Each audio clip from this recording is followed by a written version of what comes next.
one of the other places that I want to go, Jay, because I think there's so many people that struggle with the beginning stages of love. Mm-hmm. And we were joking earlier about lust versus Mm-hmm. love Mm-hmm. and chemistry Mm-hmm. versus true connection. And in your research, you talk about the need for us to define love Mm-hmm. for ourselves before we think about it, we feel it, and that we have to know the four phases of love. Mm-hmm. So you can walk us through like these four phases of love. Yeah, absolutely. So And I want to try to figure out which one you're in and which one I'm in with yeah, our yeah, partners here. absolutely, absolutely. And what's really interesting is that I found that someone can say I love you, and it means they want to spend their life with you. And someone else can say I love you, and it means they want to spend a night with you. And the definition of love can truly be that large of a spectrum, right? When someone says I love you, you don't stop to say, wait, wait, wait, what do you mean? You just say I love you back.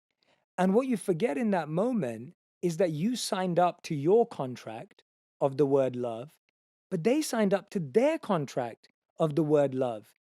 If their love meant, I like this right now, that's what they meant when they said, I love you. And if you said, I love you, and that meant, I want to be with you forever, then that's what you signed up for. And you never checked whether your contracts matched. You never checked whether your definitions matched. And the unhealthy part about that is you're expecting what you signed up to, It's so true. right? And so that's where it comes in. So the four phases of love are attraction, Yep. dreams, disappointments, and adapting, and trust. Okay. And so the first one is attraction, as we said. Right. You have an attraction, you get excited, There's a there's spark. a spark, there could be something there.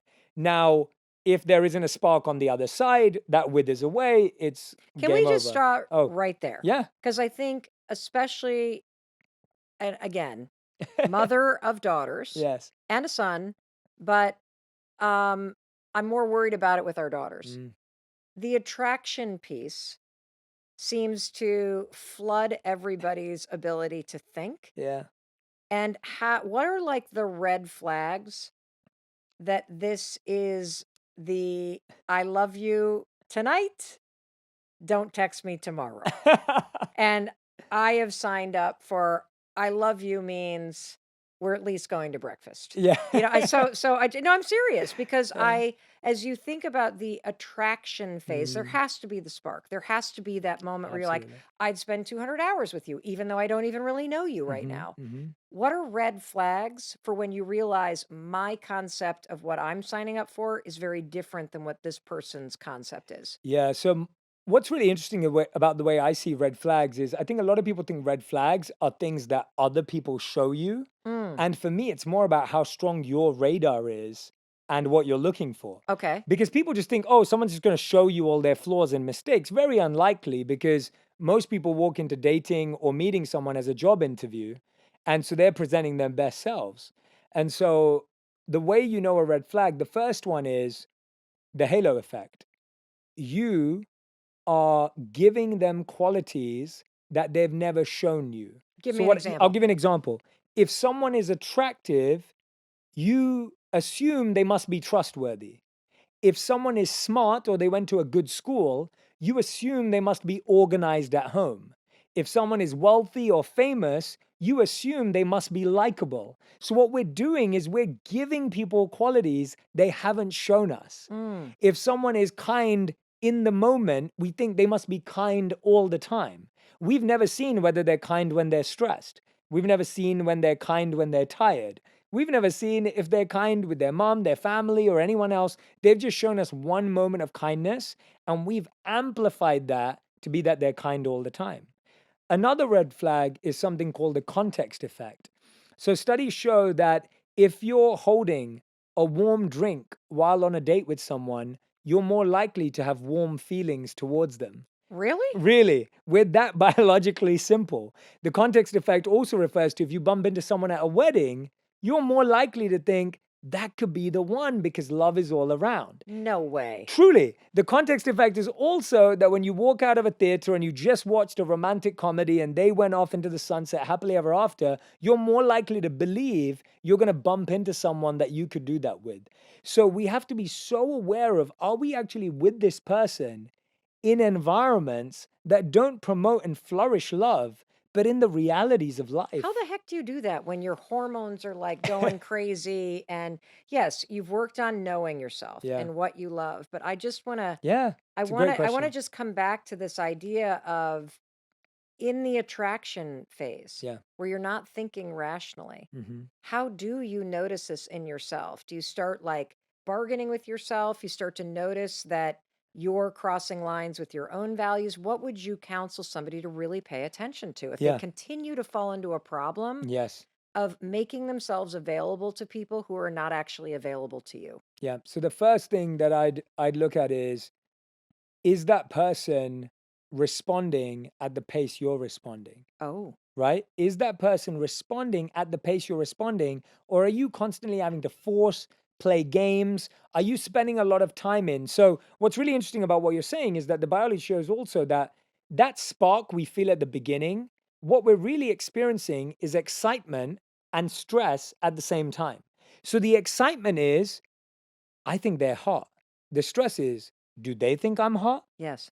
The excitement is, oh my gosh, I just texted them. I have their number. The stress is, when are they going to text back? Yes. So we think chemistry and the spark is something that we just feel, but actually it's excitement and stress together.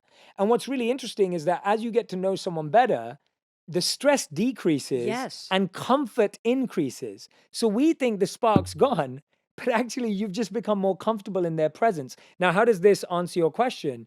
The way it answers your question is the idea that you can't control your hormones. You are going to go through that. You are going to feel all of these things. What you have to do is get past those feelings as they naturally will, Mm, and then use your reasoning and logic to be thoughtful, to be mindful, and slow things down. And that's the number one thing I can say.